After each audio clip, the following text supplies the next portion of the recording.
There is a place in the universe where even light can never return, where all human knowledge, no matter how vast, dissolves into silence. There, the boundary between understanding and unknowing, between light and darkness, becomes as fragile as mist. In the previous story, we traveled alongside light, watching the universe expand, listening to the breath of space, and witnessing time stretch into endless waves. But in this story, the journey goes farther, to the edge of all that can be seen, where the universe is no longer a picture to behold, but a mirror reflecting the depths of human consciousness. From learning to filter the noise within ourselves, to hear the true voice of the cosmos, to the golden mirrors of web unfolding toward the dawn of the first stars, to light bending upon itself across space, and finally to the horizon where light stops and time begins to dissolve. This is the final journey of discovery. From noise to stillness, from seeking to surrender. Tonight, if you listen closely, you will realize the universe is still whispering, not out there, but within the quiet that lives inside you. Before every discovery in astronomy, before every new window to the cosmos, there is static, the faint hiss between frequencies, the sound of confusion before clarity. It is not the voice of the universe we first hear, but the echo of ourselves. Astronomers call it foreground contamination. It is the interference that clouds the ancient signal of the cosmos, the noise that Earth itself produces, the hum of our radio towers, the breath of our atmosphere, the faint dust that glows in infrared, even the satellites that orbit above us, whispering, bouncing, interrupting, all become part of this tangled web of sound and light. Before we can hear the beginning of the universe, we must first learn to remove the fingerprints of our own existence from the sky. When scientists tune their instruments, what they really tune is silence. The great observatories, Hera in South Africa, LOFAR in the Netherlands, MWA in Australia, listen not to the stars, but the faint intervals between them. Their antennas stretch wide like open hands, trying to catch a whisper from billions of years ago. But every signal that reaches them is drenched in noise, a storm of human creation. It's humbling to think that the universe has always been speaking, but we've been too loud to listen. In many ways, foreground contamination is not just a technical problem. It's a mirror, because we too carry noise within us, the endless chatter of our own minds, worries, thoughts, fears, memories. We fill our inner sky with so much interference that we can no longer hear the quiet pulse beneath it. As Carl Jung once wrote, "Who looks outside dreams, who looks inside awakes." To truly listen to the universe, we must first look within, to the static between our own thoughts. Imagine for a moment you are lying beneath a sky filled with invisible frequencies. Every star emits, every atom vibrates. And yet, what you hear most clearly is the faint crackle, the interference of your own heartbeat, your own breathing, your own mind trying to interpret the infinite. That noise is not an obstacle. It's part of the process. It reminds you that observation always begins with imperfection. The early astronomers, too, mistook noise for meaning. When Arno Penzias and Robert Wilson first detected the faint microwave hiss of the cosmic background radiation in 1964, they thought it was pigeon droppings on their antenna. They cleaned it, recalibrated, and still, the noise remained. Only later did they realize that this noise was not from Earth, but from the birth of time itself. Sometimes what seems like interference is the voice of creation. And yet, the opposite is also true. Sometimes what we think is signal is only noise. That's the paradox of listening, in science and in life. The art lies not in hearing more, but in hearing less. Every sound we make, a physicist once said, echoes back to us. The universe is an endless chamber reflecting everything we send out. The same applies to the human mind. Our thoughts return again and again, amplified by the walls we've built inside ourselves. To quiet that echo, we must learn to soften the sound we create. Astronomers do this by subtracting themselves from the data, removing the glow of the Milky Way, filtering out local signals, isolating what is truly ancient. In the same way, to understand our place in the cosmos, we must filter out the static of our own existence, the noise of ego, the hum of ambition, the interference of constant thought. You cannot hear the universe until you learn to quiet your own signal. Close your eyes for a moment. Imagine the faint hiss between radio stations, that soft, endless sea of white noise. That is what the early universe sounds like. The afterglow of creation, stretched thin by billions of years of expansion. Now imagine that sound within you, the quiet hum of being alive. The tiny constant vibration that never stops, even in stillness. Perhaps that too is a kind of foreground contamination, the signature of consciousness itself. The mind, like the cosmos, is full of background chatter, but beneath it lies something older, steadier, the true signal. Science at its core is an act of listening. Every telescope, every receiver is just an extension of our desire to hear what the universe has been saying since the beginning. But as we listen outward, we also listen inward. Because the line between the two, between cosmos and consciousness, is thinner than we think. The static between stars, the silence between thoughts, they are made of the same thing. Both are invitations to listen deeper. And maybe that is what the universe has been asking all along, to turn down the noise, to soften the frequencies, to remember that silence is not empty. It is full of everything we have yet to understand. When the noise fades, what remains is not silence. It is truth. In the previous reflection, we listened to the static between stars, the restless background hum that separates our voice from the universe's. Yet, the story does not end with hearing the noise.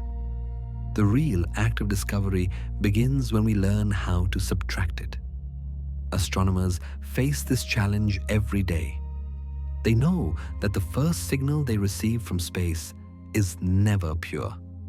It's layered with interference from our planet, our atmosphere, our own machines. Before they can hear the first whispers of the early cosmos, they must peel away every trace of themselves. That process, delicate and patient, is what they call foreground removal. At Hera in South Africa, giant dishes stand like open palms beneath the night sky, listening to hydrogen's faint frequency from the dawn of time. But those ancient echoes are buried beneath radio chatter from cities, from satellites, from storms. Scientists must carefully subtract each false tone, each local ripple, until what's left is something almost sacred, the untouched voice of the universe, 13 billion years old. LOFA in the Netherlands and MWA in Australia do the same, not by amplifying the signal, but by quieting the noise. They spend months calibrating, modeling, filtering. It's not an act of addition, but of letting go. Science at its heart, one astronomer said softly, is an act of listening. And like all true listening, it begins not with what you want to find, but with what you're willing to release. It is the same in life. Most of us believe peace comes from finding something new. New answers, new voices, new meaning. But real peace is not about adding more. It is about removing what no longer belongs. It's about subtraction, about peeling away every thought that hums too loudly until what remains is clear. Silence, as the writer Gordon Hempton once said, is not the absence of sound. It is the presence of clarity. Astronomers seek that clarity not in the empty sky, but in the spaces between their measurements. They know that silence is never truly empty. It is full of data, full of hidden signals, full of the past, waiting to be revealed. The same is true for the mind. When you stop filling it, it begins to speak. Picture a telescope dish standing in a desert, its metal glinting under a cold blue dawn. Around it, nothing stirs.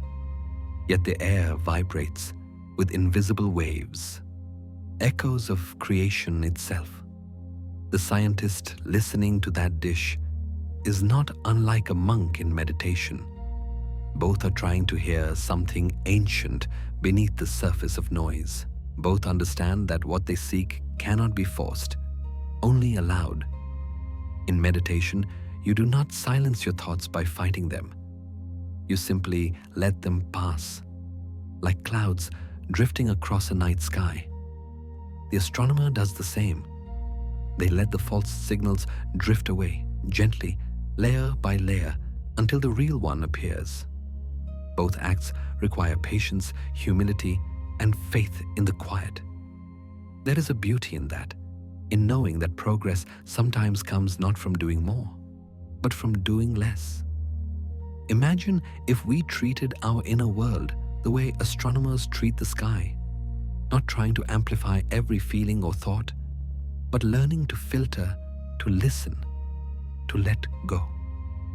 What might we discover beneath the static of our daily lives? Perhaps that still steady pulse that has always been there. The signal beneath the storm. When the great radio arrays of Earth finally isolate the cosmic whisper they've been chasing, it's not a roar of revelation that follows.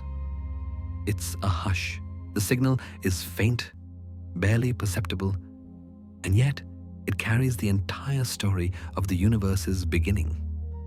In that fragile pattern of radio waves, scientists hear the moment when matter and light first began to separate, the dawn of all things. And so it is with us. Beneath the surface noise of thought and memory lies something older, quieter, more constant. A presence that has always been there, waiting to be heard. You cannot force that moment. You can only subtract. Let go of the interference, the overthinking, the need to control. What's left will not be emptiness, but a signal, pure and ancient, that connects you to everything. When you listen with stillness, you are no longer just hearing the universe. You are hearing yourself, reflected across 13 billion years of light. When everything unnecessary has been stripped away, when the noise fades, the echoes soften, and only the quietest frequencies remain, what's left is not emptiness. It is clarity. At the end of every act of subtraction comes a moment that cannot be measured. The moment the signal finally emerges from the static. In radio astronomy, it's when the faint hum of the early universe rises just above the noise floor, no longer lost among the interferences of Earth. Scientists call it the dawn signal, the whisper of hydrogen from the time when the first stars were still unborn. It is not a loud discovery. It is almost inaudible, a sigh across billions of years. But that is precisely why it's so powerful. After months or even years of removing false readings, recalibrating instruments, and tuning antennas, astronomers reach a point where there is nothing left to remove. Only a fragile signal, too faint to impress the impatient, but perfect in its honesty. It is, as one scientist described it, the sound of the universe becoming aware of itself. And in that stillness, something remarkable happens. The distinction between observer and observed begins to blur. In our own lives, there is a similar moment. The instant when thought finally quiets, when worry pauses, and a deeper presence fills the space left behind. It does not announce itself. It does not arrive with clarity or insight. It simply is. A still point, delicate, steady, infinite. T.S. Eliot once wrote, "At the still point of the turning world, there the dance is." The dance, he said, does not stop, but there is a place within it that remains unmoved. In that unmoved place lies true knowing. Just as astronomers must listen beneath the noise of their own instruments, we too must learn to listen beneath the hum of our own minds. Beneath the chatter, the questions, the constant need to make sense of things, there is something quieter that waits to be heard. It is not thought. It is awareness itself. You might call it the inner cosmos, a universe that exists not in stars and galaxies, but in silence and understanding. Imagine this. You are sitting under a night sky so clear that every star seems suspended in perfect stillness. For a moment, you stop naming them. You stop searching for patterns. You simply look. The stars are no longer far away. They are within you.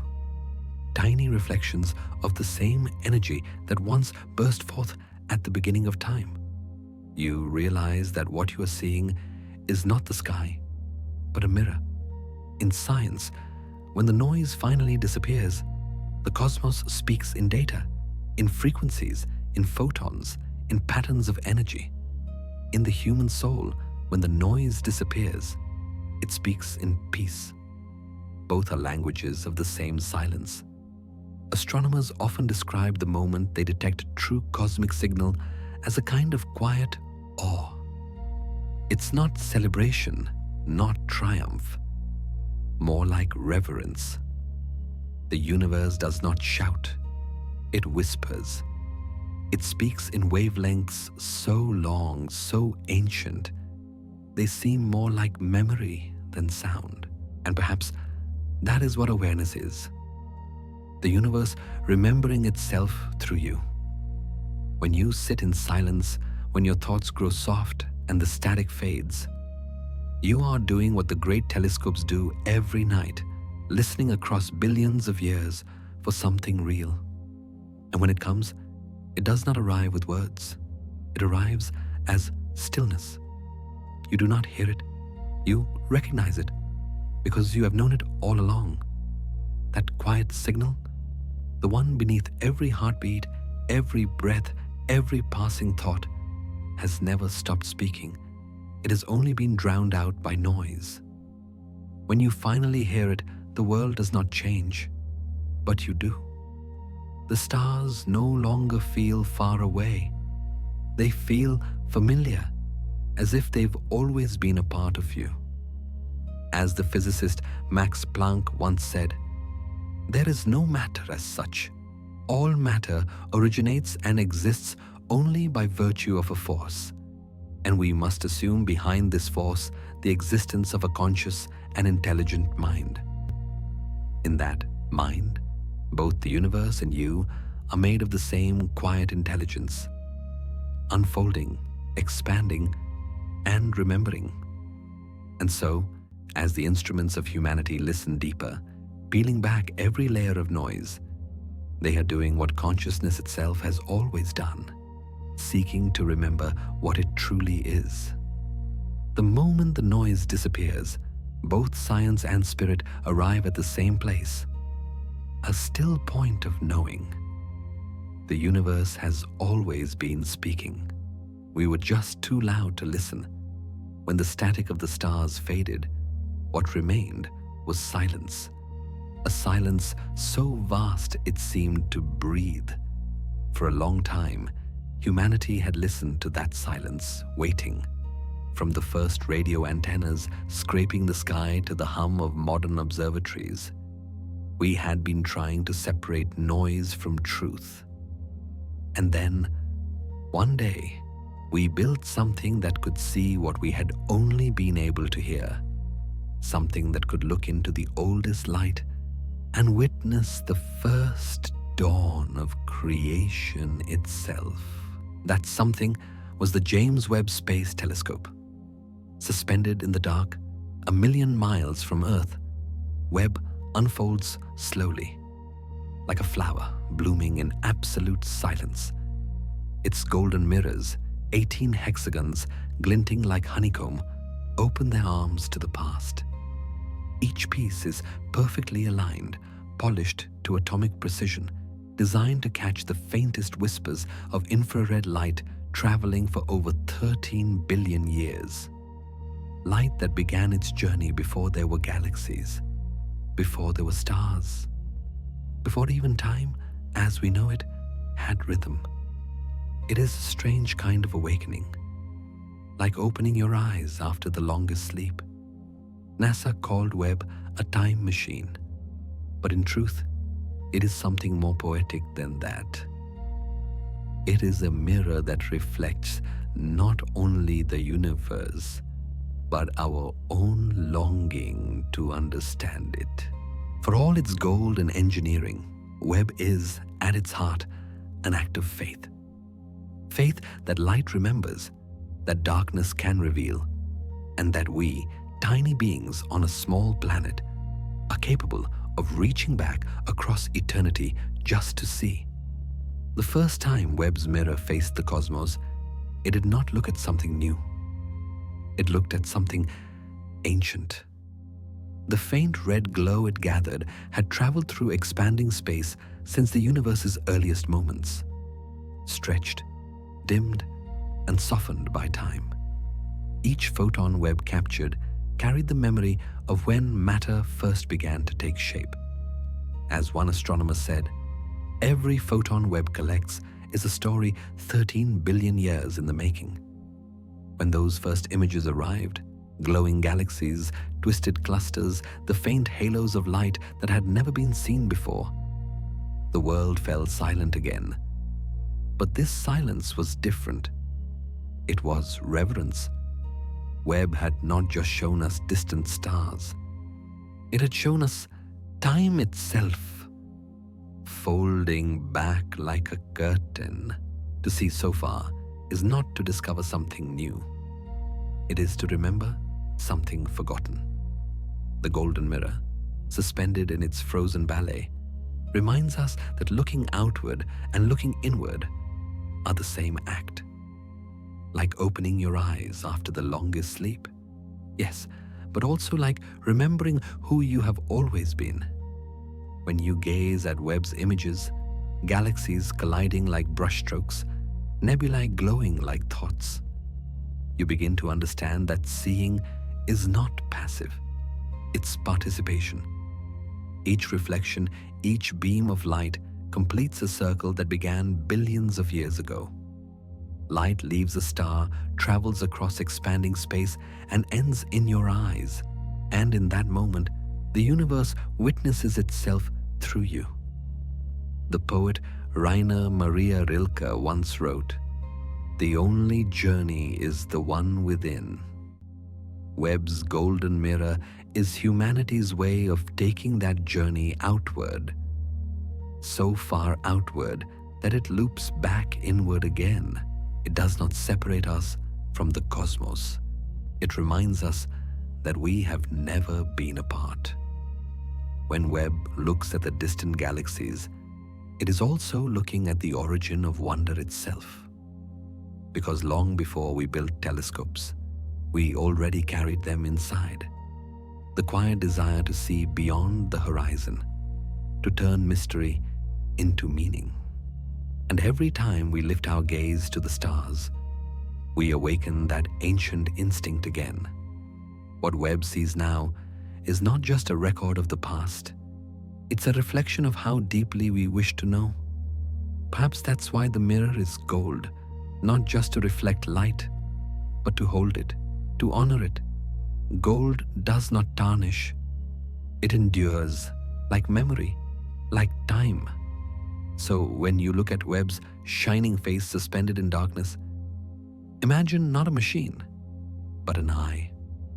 Humanity's shared eye, slowly opening after cosmic sleep. Imagine what it means to witness light that began before your ancestors had names, before the earth had oceans, before even darkness had contrast. That is what it means to see, not with sight, but with stillness. Because every act of seeing is also an act of remembering. And somewhere in that quiet space between starlight and thought, between the universe and the soul, something ancient awakens, softly, patiently, and whispers, "You have always been part of this light."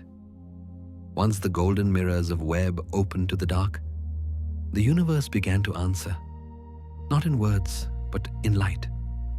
The telescope that unfolded in silence now gazed back across time, reaching for the faintest glimmers of the cosmic dawn, when the first galaxies ignited against an endless night. It was not searching for brightness. It was searching for beginnings.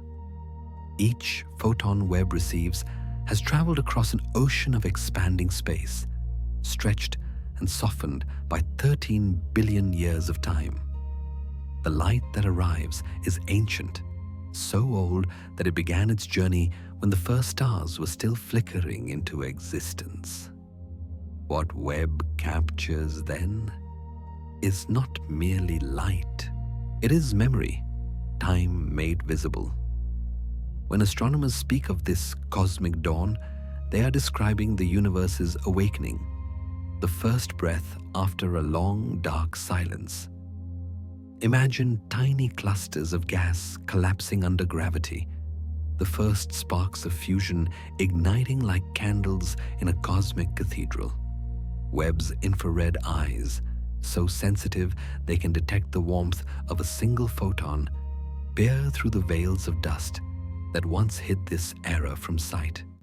Through it, we glimpse the moment creation began to see itself. One scientist, watching the first Webb images appear, whispered, "Each image Webb sends back is not just light, it is time made visible." It's a sentence that feels almost spiritual. Because what we're seeing is not a snapshot. It's a message sent across billions of years saying, "We were here, we began." The faint, red-shifted galaxies that Webb captures are so small, so fragile, that each one might fit into a single pixel of its golden mirrors. Yet within those pixels lies the foundation of everything. Every atom of carbon, every molecule of oxygen, every possibility of life. We are watching in real time the first act of existence. To see far, wrote philosopher Teilhard de Chardin, is to remember deeply. And that is what Webb allows us to do. To remember not with our minds, but with our eyes. Each glowing arc, each soft swirl of starlight is a piece of the universe remembering how to become itself. And as we look, something awakens in us too. A quiet recognition that the light we see has always been our story. When you look at a Webb image, at the tangled webs of galaxies stretching across the void, you are not seeing something far away. You are seeing something long ago. You are watching the same light that once touched the first dust that would one day become you. In that sense, Webb's mirrors are not just the eyes of science, they are the eyes of humanity. Mirrors through which the universe learns to look back at itself. Every human being who has ever wondered about their place in the cosmos shares in this act of seeing. The telescope may hang beyond Earth, but it carries the gaze of billions. All of us looking outward, searching for meaning in the same darkness. And perhaps that is why these images move us so deeply. They remind us that seeing is not just about distance, but connection. When Webb shows us a galaxy that formed 13.5 billion years ago, we feel something ancient stir inside. Because what we're seeing, it's not out there. It's the beginning of here. The deeper Webb peers into the past, the more personal the vision becomes. In those distant galaxies, we see the first carbon atoms that would one day form the molecules of our DNA. The first explosions of light that would one day burn in our cells. The first stirrings of order that would one day learn to wonder about themselves. And so, to look at the early universe is to look inward. When you close your eyes at night and remember your past, the people you've loved, the moments you've lost, the dreams that never left you, you are performing the same act as Webb. You are seeing through layers of time, not as they are, but as they were. The light of those moments still exists, still travels through the corridors of your memory. Light does not die when the star fades. It keeps moving quietly, endlessly, carrying the story forward. So when Webb reveals a faint galaxy glowing softly in the dark, it is showing us a truth both cosmic and human. Nothing truly vanishes. Everything that has ever been continues to echo. To see far is to remember deeply. That is the essence of what Webb gives us. Not just knowledge, but remembrance. Every image, every swirl of light is a reminder that to understand the universe is also to understand the self. For when we look at those ancient stars, we are looking at the light we carry within. And when we remember that, when we realize that our very atoms were born from the same fire Webb now observes, we are no longer just observers. We are participants in a story that began long before us and will continue long after. So the next time you see one of Webb's golden portraits of the past, pause. Let it sink in. You are not simply watching light from the edge of time. You are watching yourself, stretched across eternity, still shining. After Webb revealed the first galaxies, faint spirals of ancient light drifting at the edge of time, the world watched in silence. There was awe, of course, but also something softer, something almost intimate. Because what Webb showed us wasn't only the past of the universe, it was the reflection of our own need to see, to understand, to believe. Each image carried not just data, but devotion. To build a telescope that could see across 13 billion years was not merely an act of engineering. It was an act of faith. Faith that light remembers, that the universe will speak if we only learn how to listen. From the beginning, Webb was a fragile dream. Thousands of people across decades built it knowing that one mistake could silence it forever. Yet they built it anyway. Because that is what humans do when they want to touch the infinite. We risk everything for a glimpse of wonder. When its golden mirrors finally unfolded, alone in the cold shadow beyond the moon, Webb became more than a machine. It became a symbol of what imagination can do when it refuses to give up. Every telescope, someone once said, is a mirror, showing us not just what is out there, but what we dare to dream. And that is true of Webb more than any that came before. Its mirrors are made of gold, but what they reflect is courage. Every hexagon, every perfect fold is the embodiment of a question. What if we could see farther? But perhaps the most beautiful thing Webb teaches us is that seeing farther always leads us back home. Because the deeper we look into the universe, the more we realize we are made of it. The photons Webb collects have traveled for billions of years only to arrive in our gaze. Light from the first stars crosses cosmic distances to touch the back of our eyes. And in that instant, we complete the journey. We are not outside the story. We are part of it. In one sense, Webb's golden eye looks outward, but in another, it looks within, into the human spirit that dared to believe such a thing was possible.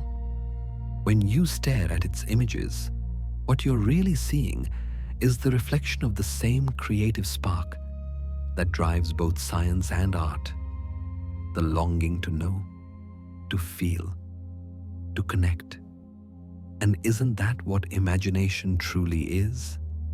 A telescope of the soul. Just as Webb gathers invisible light, imagination gathers invisible hope, drawing meaning from the dark. It turns silence into possibility. It transforms distance into understanding. Every scientific breakthrough begins this way, not with certainty, but with wonder. Einstein once said, "Imagination is more important than knowledge, for knowledge is limited, whereas imagination embraces the entire world." Webb is that imagination, made metal, gold, and glass, reaching into the dark not because it knows what's there, but because it hopes something will answer. And something does. When Webb peers into the deep field, that tiny patch of darkness no wider than a grain of sand held at arm's length, it reveals thousands of galaxies, each one a city of stars. What was once nothing becomes everything. What was once empty becomes infinite. That is what faith in discovery does. It turns darkness into meaning. In this way, Webb reminds us that knowledge and wonder are not opposites. They are partners. Science builds the mirror. Wonder gives it purpose. So perhaps tonight, as you close your eyes, imagine Webb still floating out there, a golden bloom unfolding in the endless dark, collecting ancient whispers of creation. Somewhere in that vastness, light from the first stars is still on its way, traveling across billions of years, carrying the memory of beginnings. And maybe, just maybe, that light isn't only coming toward the telescope, it's coming toward you. Because in a way, you are also a mirror, one that reflects and remembers the same cosmic story. The atoms in your hands once burned in those distant stars Webb now sees. The light you feel within is the same light it gathers. So when you look at the night sky or when you close your eyes to rest, know that you are still part of that light, still shining, still traveling, still seen. Every telescope is a mirror. Every human heart too. Close your eyes now and remember. Somewhere out there, light from the first stars is still traveling toward you. When Webb's golden mirrors turned toward the farthest edges of space, what it revealed was not a straight path of light, but a dance, a cosmic bending, a curve too graceful to be accidental. Galaxies twisted into halos, stars smeared into luminous arcs, and faint smudges of ancient light stretched into delicate rings.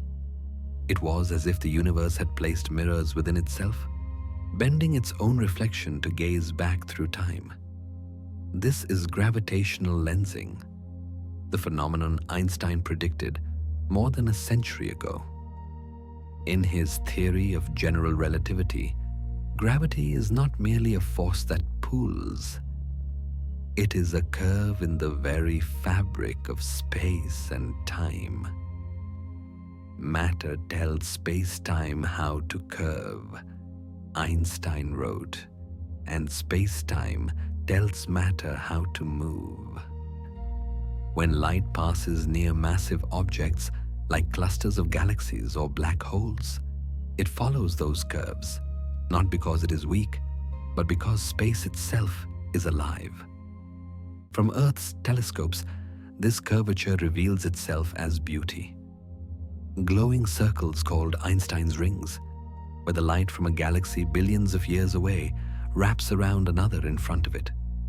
Sometimes the effect is subtle, weak lensing, a gentle stretching of cosmic patterns. Sometimes it is strong and breathtaking, turning single galaxies into arcs of fire that encircle clusters like ghostly fingerprints of gravity itself.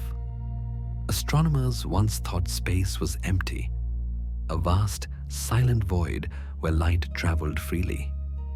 But gravitational lensing tells us otherwise. Space is not still. It breathes.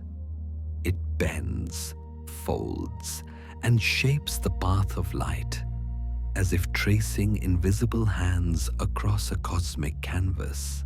Every deflected ray carries a whisper of the unseen, dark matter, dark energy, the invisible structures that make up most of the universe. In this sense, light is not just traveling, it's remembering the shape of what it passes. Each beam is a traveler carrying a map written by gravity. Each photon bends in reverence to mass, following the geometry of creation.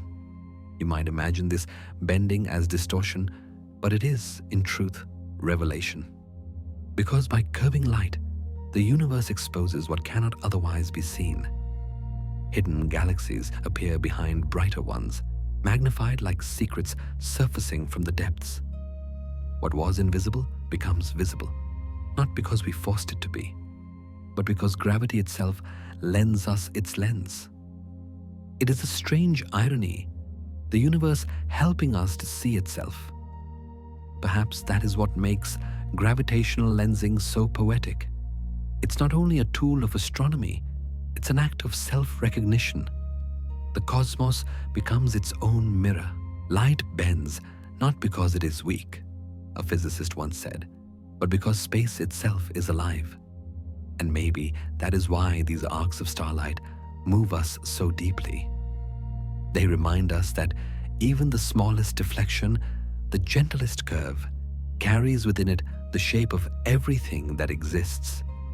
When Webb captures those shimmering arcs, the soft rings of light looping around clusters billions of light years away, we are not just seeing distance, we are seeing time folded back upon itself. The light from galaxies long dead is bent and magnified by galaxies still alive, creating an impossible image where past and present share the same frame. To look at it is to glimpse eternity reflected in motion. Astronomers use these cosmic distortions not just for beauty, but for truth. By studying the bending of light, they can weigh entire clusters, map dark matter, and measure the expansion of the universe. But beneath the equations and simulations, there's something profoundly human about this process. We too bend under the weight of what we carry. We too distort the light that passes through us. Yet even in that distortion, meaning appears. Like those galaxies, our experiences bend the light of who we are, shaping how we see and how we are seen. The gravity of memory pulls our thoughts into patterns, The gravity of love curves the trajectory of our choices. And just like light, we don't resist the bend. We move with it, tracing invisible lines through space and time. Gravitational lensing teaches us that even the universe needs perspective. It cannot see itself directly. It must use its own mass to reflect and refract, to witness itself through the bending of its own light. Perhaps consciousness too works this way. Perhaps awareness itself is gravity, folding thought back toward its source. In the soft glow of these arcs, something intimate emerges. The idea that every act of seeing is also an act of being seen.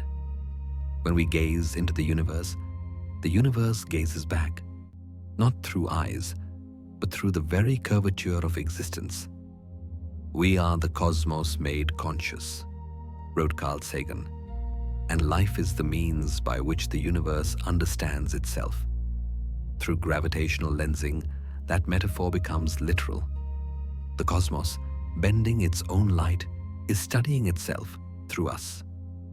And so Webb, with its golden mirrors and tireless gaze, becomes part of this cosmic dialogue. Not an observer, but a participant. It listens to light the way one listens to a memory, patiently, reverently, knowing that what arrives has traveled far. Each ring of light Webb captures is a whisper of symmetry, proof that even chaos can find order, that even the vast and violent can form something as delicate as a circle. And in that circle, there is a kind of peace, because to watch the universe bend its own light is to realize that everything, even the paths that seem broken, still lead home. Light may curve, stretch, and fade, but it never stops. It moves forward endlessly, following the rhythm of spacetime's invisible song. So, as you listen tonight, imagine those arcs of light still crossing the dark, long after the stars that birthed them have gone quiet. Imagine the gentle bending of space, like the universe exhaling. Light bends not because it surrenders, but because it belongs. And perhaps that is the truest reflection of all, that every curve, every echo, every distortion is the universe remembering itself over and over again. As light bends across the vastness of space, curving around clusters, circling galaxies, folding upon itself, something deeper begins to emerge. The arcs and halos we call Einstein's rings are not only phenomena of physics, they are acts of recognition.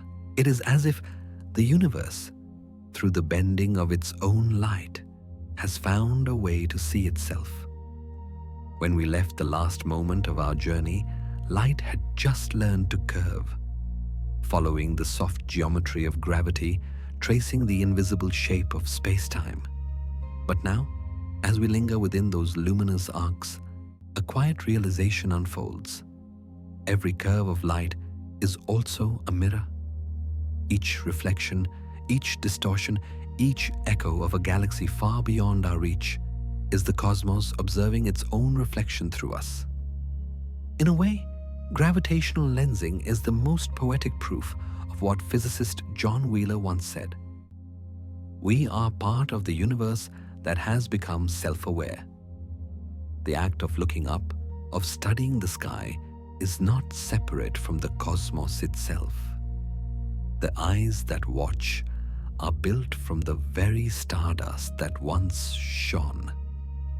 The mind that seeks to understand is sculpted by the same physical laws that bend light through galaxies.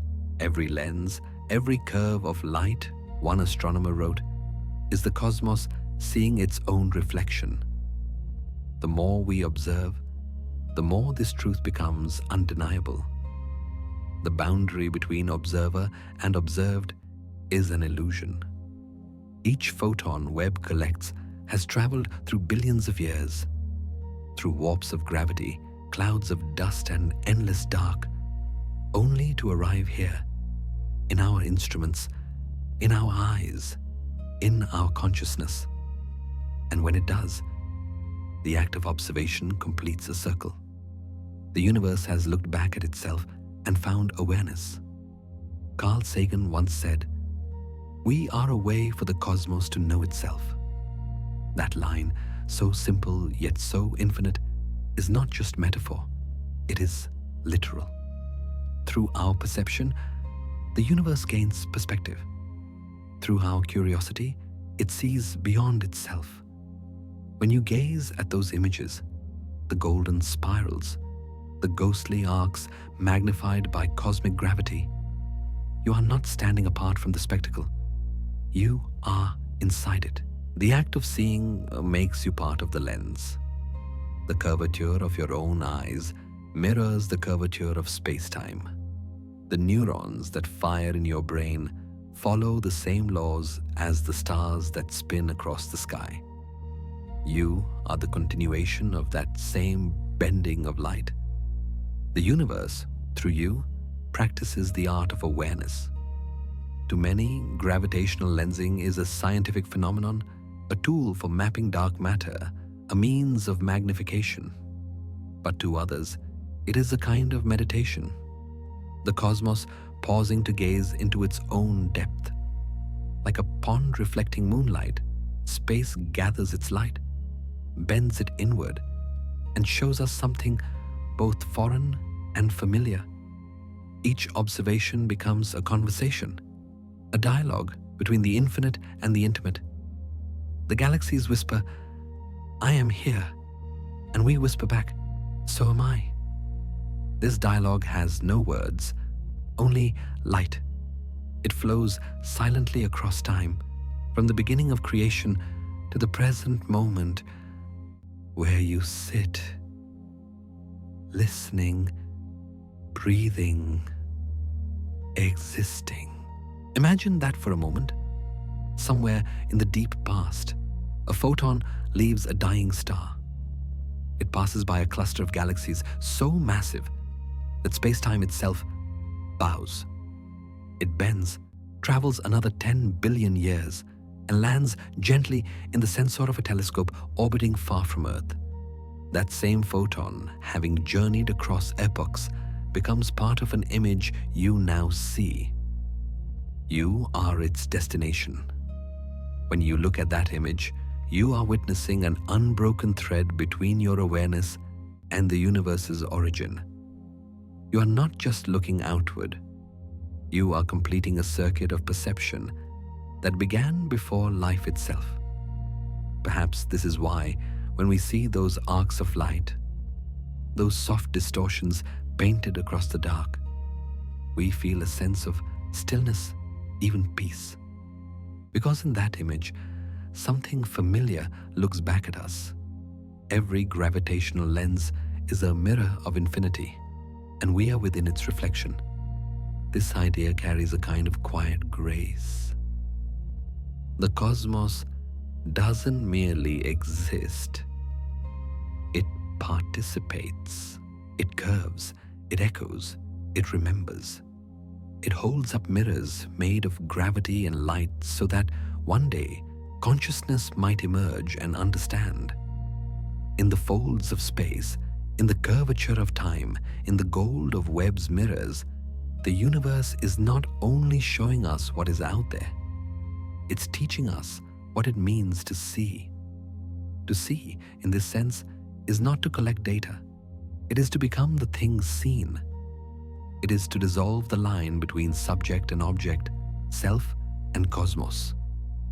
We are not just observers. The physicist and philosopher Henri Poincaré once suggested, we are part of the universe that observes itself. So tonight, as you listen, imagine this. The galaxies are not distant. They are thoughts. Ancient, luminous thoughts drifting across the mind of the cosmos. And you, with your small and perfect consciousness, are one of those thoughts learning to see. Each observation, each moment of wonder brings the universe closer to understanding itself. When Webb captures light bent through gravitational lensing, it is not simply gathering images. It is recording an act of cosmic mindfulness, a stillness in motion, a breath across eternity. And so, as your own breathing slows, let that truth settle into you. You are not apart from the vastness. You are the awareness through which the vastness becomes known. Every lens, every curve of light, every heartbeat, and every thought, all of it is the same reflection endlessly folding upon itself. The galaxies are not out there. They are within you too. Because to see the universe is to realize that you have always been its mirror. A mirror of infinity, perfectly curved, quietly shining back. And as you close your eyes, remember this. The act of seeing never ends. Even now, the light continues to bend, and the universe continues to watch itself through you. As the light bends and loops across cosmic distances, something remarkable happens. The image we see is not the universe as it is, but as it was, reflected through the curves of time. What Webb captures in its golden eye are echoes, light that has traveled for billions of years, twisted, delayed, magnified, and mirrored by the invisible hands of gravity. Each photon has been folded through space-time, carrying within it the memory of every turn.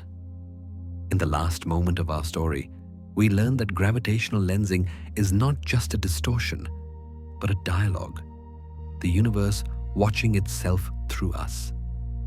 But as that dialogue deepens, a softer truth begins to emerge. Light does not only show us reflection, it shows us memory. Each fold in space-time is a kind of remembrance, a returning, a revisiting, a moment bending back to touch its own origin. Einstein once said, "The distinction between past, present, and future is only a stubbornly persistent illusion." In gravitational lensing, we see this illusion unravel. Light from a galaxy long gone still reaches us, painting itself anew in arcs of fire. The universe, it seems, is not linear. It folds, loops, curves back, making time behave less like a line and more like a breath, expanding, contracting, then expanding again. Astronomers call these overlapping arcs multiple images, duplicates of the same galaxy scattered across the field of view. But beneath that scientific label lies something profoundly human. The recognition that even light cannot move forward without looking back. It is, in a way, the universe remembering itself. You can imagine it like this. A single photon leaves a star, travels across space, meets a great mass, a cluster of galaxies, and is bent by their gravity. It takes another path, arrives at another angle, and we see it twice or three times or more. The same light from the same source folded and shown again. It is as if the cosmos itself keeps reminders of what it once was, like our minds replaying memories we cannot let go of. In mindfulness, this is familiar territory. The universe folds over itself, we might say, just as your thoughts do when you remember. Memory, after all, is not a straight path. It bends, it returns, it repeats itself in different forms, a sound, a scent, a flicker of light. And suddenly, the past curves into the present, just as starlight does across billions of years. The folded sky above us is a mirror of the folded sky within. Every time we remember, we are also bending time. We take something that once was and bring it back into being, giving it new shape in the moment we recall it. Perhaps this is why gravitational lensing feels so meditative to watch. Its beauty lies not in perfection, but in imperfection, in the way space bends and repeats, how it carries traces of everything it has touched. There's something deeply soothing about that. The thought that even light, the purest traveler in the universe, does not move in straight lines. It curves, it revisits, it learns. If you close your eyes now and imagine those arcs of light stretched and looping through the black velvet of space, you might feel that same movement within your own mind. The gentle folding of thought, the soft returning of awareness to itself. In meditation, they say the mind, when still, does not erase thought. It allows thought to return home. Awareness does not escape the past. It gathers it. It bends it inward, just as gravity bends light. The more we understand the universe, the more we begin to recognize this pattern everywhere. In the stars, in memory, in breath. There is no true separation between the cosmic and the personal. The same physics that guides the curvature of galaxies guides the curvature of our inner lives. Just as the universe folds upon itself, so too do we, inward, toward reflection, toward peace. Imagine gravity not as a force pulling you down, but as a presence drawing everything, light, matter, consciousness, back toward its origin. Perhaps awareness itself is gravity, the quiet, unseen attraction that pulls every scattered thought, every drifting fragment of being, back into stillness. You might feel that even now, a small gravity within your breath, pulling your awareness inward as your body rests, as your mind softens. The act of noticing becomes its own kind of orbit, returning you to yourself again and again. Out there, the light from galaxies still travels, bending through invisible wells of gravity, arriving to us folded and multiplied. And in here, within you, thought does the same, returning, refracting, reshaping, until what remains is silence. In that silence, you begin to understand. Nothing truly disappears. Every thought, every moment, every beam of light still exists, folded somewhere within the fabric of the whole. When astronomers study these gravitational lenses, they reconstruct the lost images, tracing the arcs back to where they began.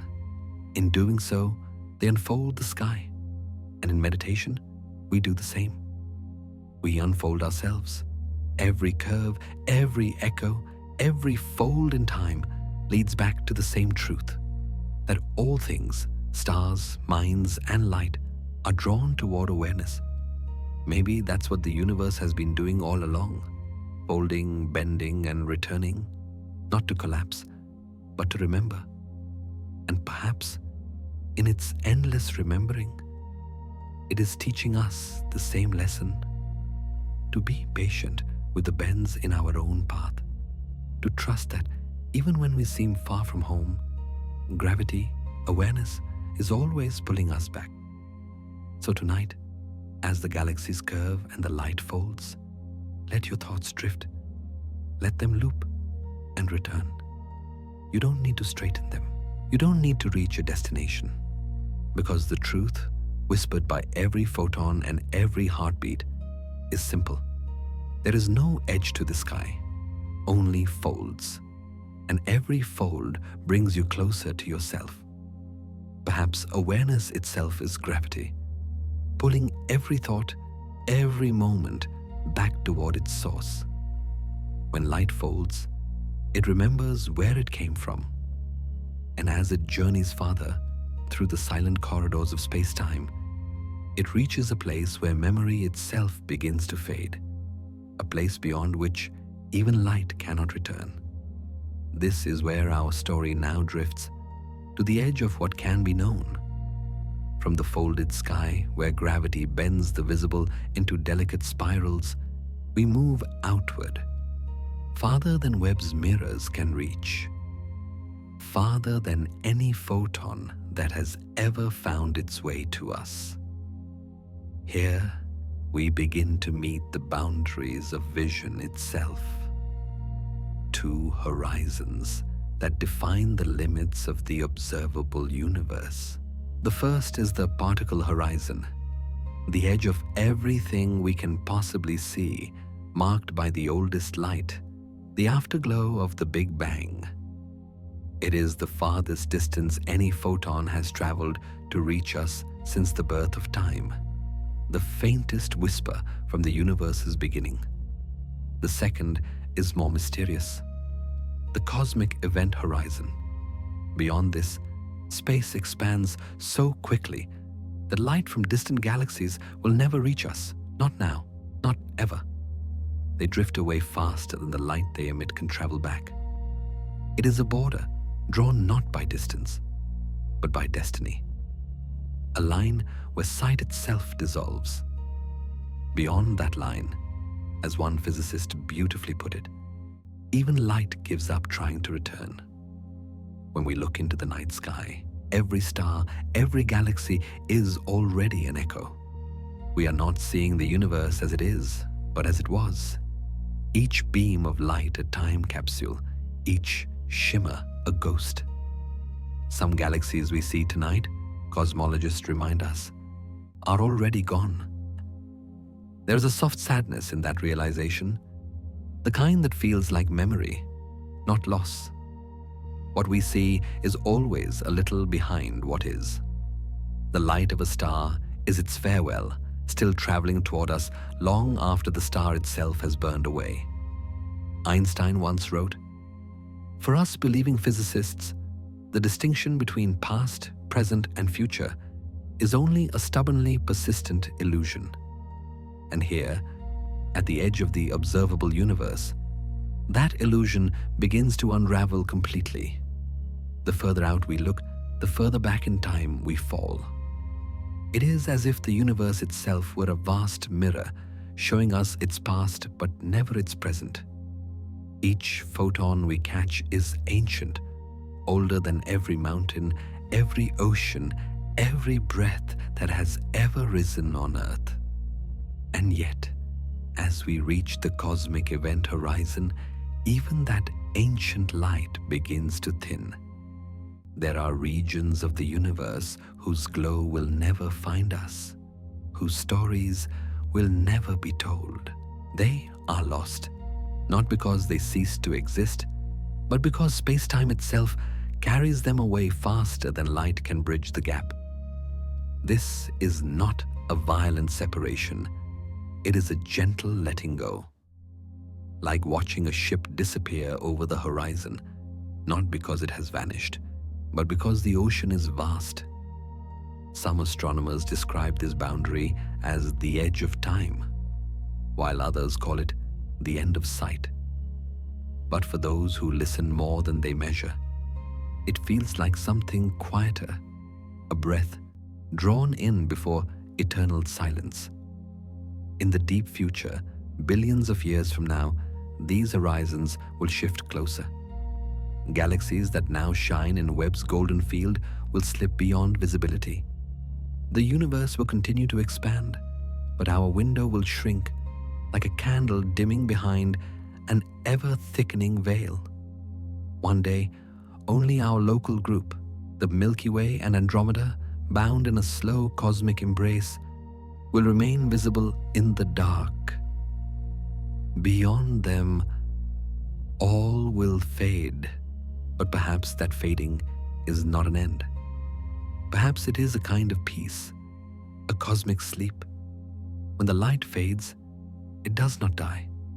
It rests, stretched thin across the infinite, whispering softly, "I was here." And maybe that's what the event horizon truly is. Not a wall, but a reminder of humility. A boundary that says gently, "You cannot see everything, and that is enough." We often think of science as conquest, of reaching farther, seeing deeper, illuminating every dark corner. But standing at this edge, that instinct quiets. The universe teaches us another form of understanding: acceptance. To know the boundary is to honor mystery. To stand at the edge of light is to feel, perhaps for the first time, the beauty of not knowing. Carl Sagan once said, "Somewhere, something incredible is waiting to be known." But here, at the cosmic horizon, we begin to sense the other truth. Somewhere, something incredible will always remain unknown. And that is what keeps the universe alive. In mindfulness, there is a teaching. What you cannot see is not your loss. It is your space to rest. The same could be said of the cosmos. What lies beyond the event horizon is not meant for our eyes, but for our awe. So as you listen now, imagine standing at that edge, where time slows, where light softens into nothing. You look out, and there is no more sight, no more knowing, only the endless expansion of silence. That silence, vast and tender, is the universe breathing. And as your breath follows its rhythm, slow, deep, still, you begin to understand. The boundaries of the cosmos are not walls that confine us, but mirrors that teach us how to be still. Because beyond all light, beyond all seeing, beyond all sound, there is not emptiness, but presence. The presence of everything that has ever been, quietly unfolding beyond reach, yet still connected to you. That is the edge of light, not an ending, but a soft horizon of wonder. From here, our journey will drift deeper toward that silence itself, the stillness beyond seeing, where the cosmos finally rests, and where you, too, may rest with it. As we move past the edge of light, a different kind of horizon begins to form, not one drawn by physics, but by silence. The universe, once loud with creation, grows quieter with age. Its stars, once burning with fierce beginnings, drift farther apart.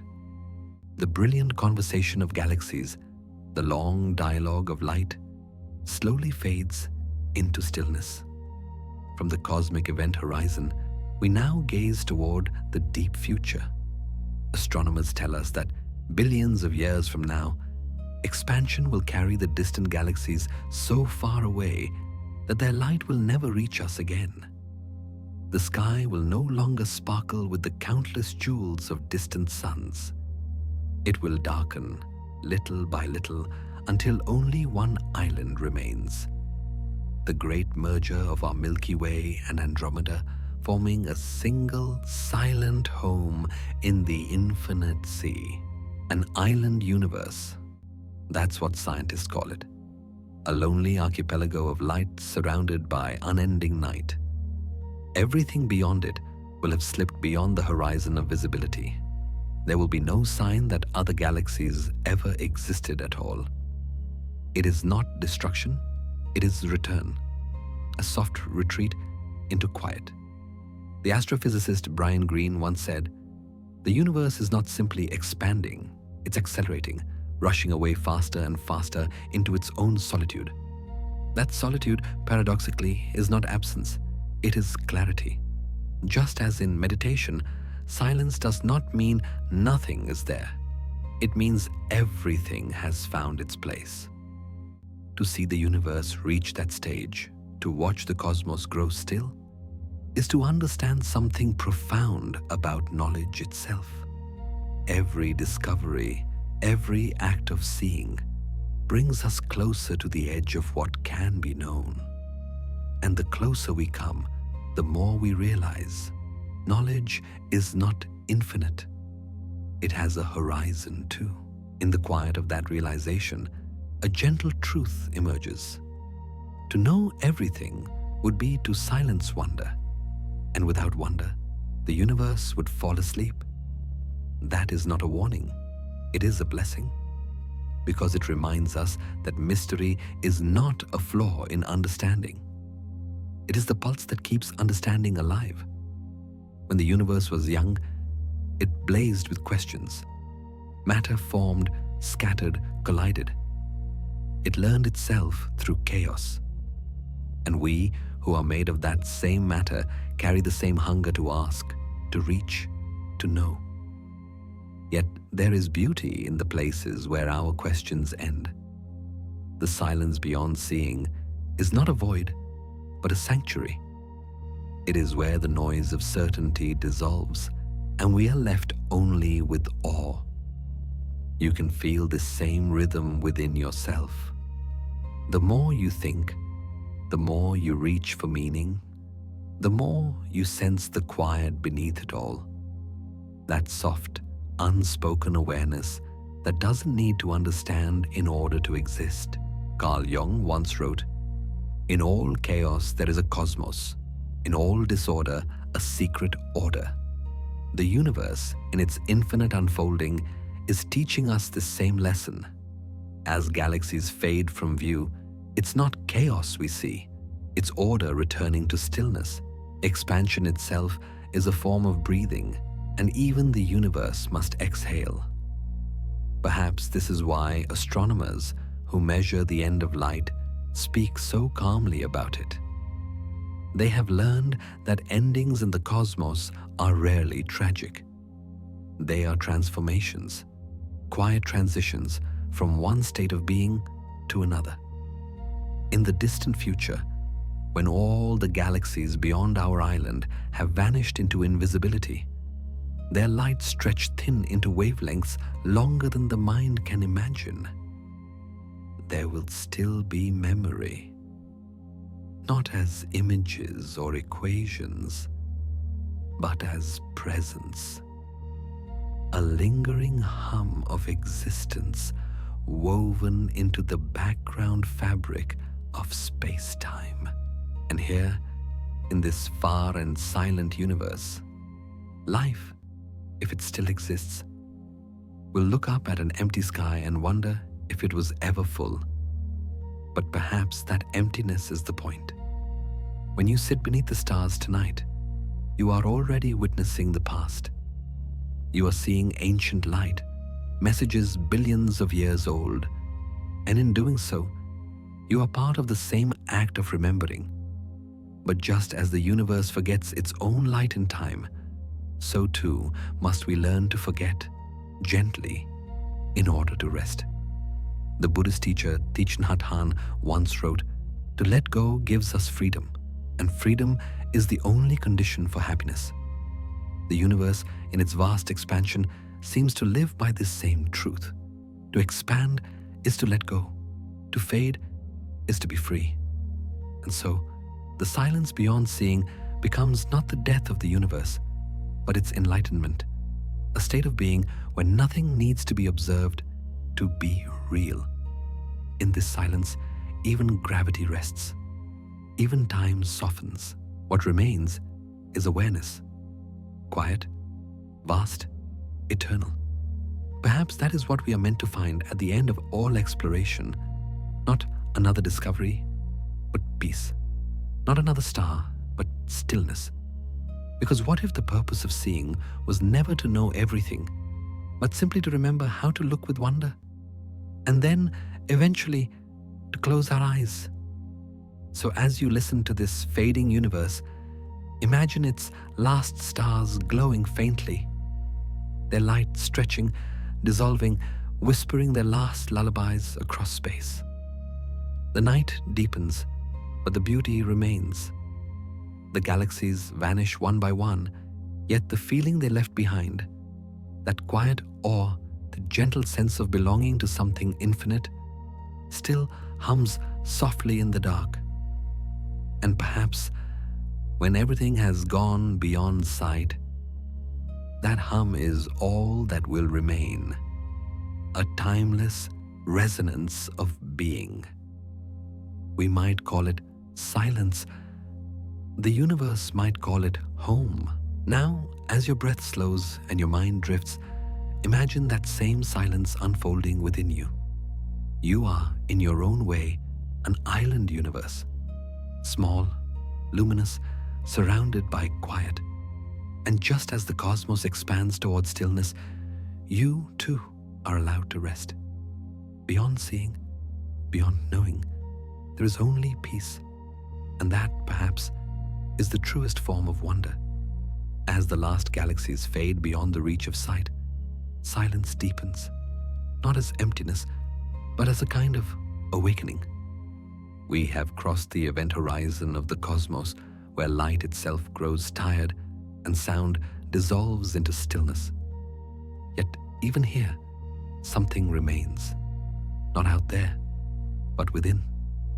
We began this journey chasing light, tracing the faintest photons from the dawn of time, listening for whispers from the first atoms, the first stars, the first breath of the universe.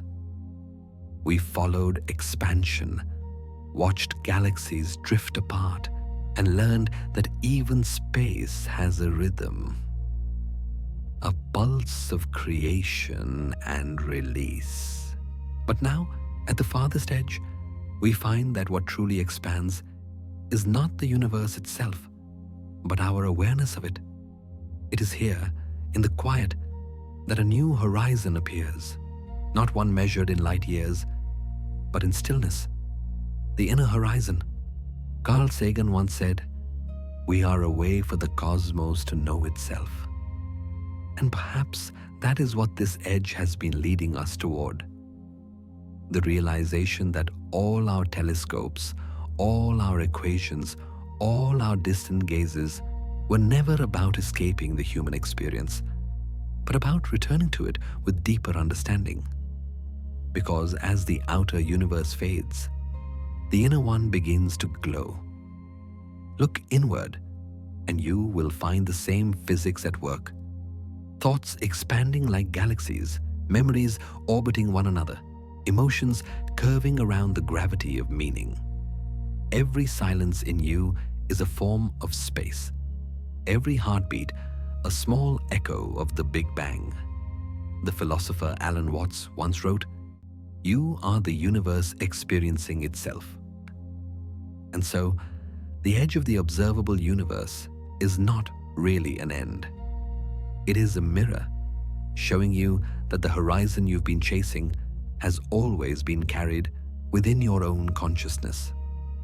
When we look for the boundary between knowing and not knowing, between light and darkness, we discover that it doesn't exist. There is no edge, only perspective. What feels like an ending is only a turning inward, a gentle folding of awareness back into its source. The cosmos, in all its vastness, teaches us humility. To stand beneath the stars is to feel both infinite and impossibly small. And yet, this duality is the key to wonder. The edge of the universe is not meant to make us feel alone. It reminds us that we are part of something so immense that even silence carries meaning. To know everything would be to silence wonder, we heard before. And perhaps that is why the universe gives us horizons, not to limit us, but to keep us dreaming.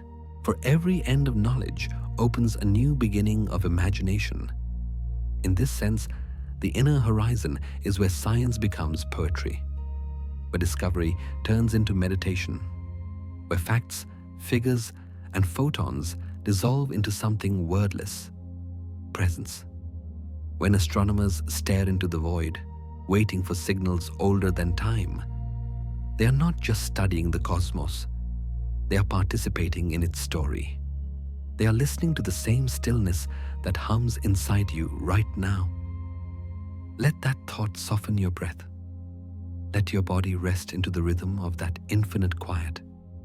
The light we have followed, from the birth of stars to the death of galaxies, has always been a metaphor for awareness. It moves outward, illuminating what it touches, then slows, stretches, fades, and returns. Awareness does the same. And so, As the universe continues its expansion, perhaps consciousness does too. Each of us is a ripple in that great unfolding, a spark of stardust momentarily awake, learning to look back at itself. Einstein once said, "A human being is part of the whole, called by us universe, a part limited in time and space." He experiences himself, his thoughts and feelings, as something separated from the rest, a kind of optical delusion of his consciousness.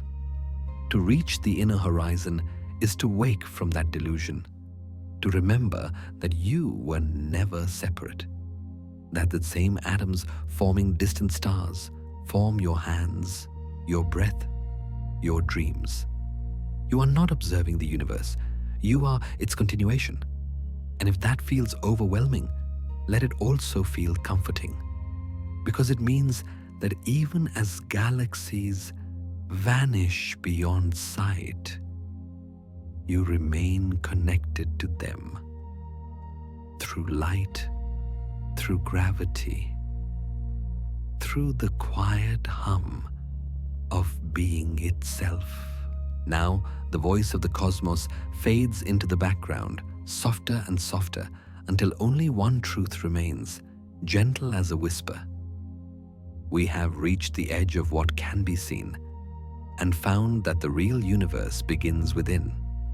So let the echoes fade. Let your breath slow. Outside, the stars continue to drift, silent travelers across an ever-expanding sea. Inside, your mind mirrors their motion, expanding and softening with every breath. The universe is still growing, even in your dreams. And tonight, you are part of that growth, part of that endless unfolding between what can be seen and what can only be felt. So close your eyes. Let go of thought, of distance, of time. Remember that you are made of the same stardust that still glows in the night. And as the cosmic tides move silently beyond the edges of perception, rest in this truth, that no light is ever truly lost, no journey ever truly ends, and no dream ever drifts beyond reach. Sleep well, traveler of light. The universe is still expanding, and it carries you gently within it. We have traveled far, from the noise of our own minds to the quiet edge of all creation. We began among the static between stars, learning to listen beyond our own signal. We followed golden mirrors unfolding in the dark, capturing the first dawns of the cosmos. We watched light bend and fold upon itself, the universe reflecting its own gaze through our eyes. And finally, we arrived where light can go no farther, the event horizon of knowing. Here, everything slows, even time breathes softer. The galaxies we once saw burning bright now drift into silence, their glow fading not into nothing, but into memory. The farther we searched, the more we found that every horizon leads inward, that the boundary of the cosmos is also the threshold of our own awareness. Perhaps this is the quiet secret the universe has whispered all along. That wonder is infinite precisely because it cannot be contained. To reach the edge of light is not to end the journey, but to return to the stillness, to the breath, to the gentle pulse of being itself. Somewhere beyond sight, starlight continues its slow journey through space, carrying with it every story ever told. And within you, that same light still glows, soft, ancient, eternal. Now let your thoughts drift with it. Let the silence grow wide. The universe is resting, and so are you. Sleep well, traveler of light.